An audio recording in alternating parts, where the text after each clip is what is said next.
Hi friends, welcome to my channel. Today our recipe tulsi tea. Climate change అయింది కదండి, viral infections ఏమీ రాకుండా ఈ టీ చాలా ఉపయోగపడుతుంది. కోల్డ్, కాఫ్, ఫీవర్ ఇలాంటి వాటి నుంచి మనకి చాలా రిలీఫ్ ఇస్తుంది. ఎలా తయారు చేసో చూసేద్దాం. ముందుగా ఒక బౌల్ తీసుకొని 2 గ్లాసులు నీళ్ళు పోసుకోవాలి.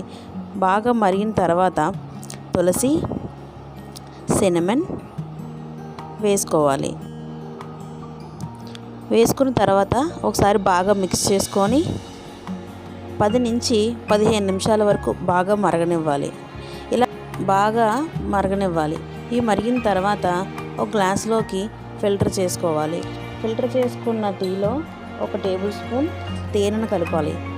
తేనెను కలిపిన తర్వాత వేడిగా సర్వ్ చేసుకుంటే చాలా హెల్తీగా ఉంటుంది.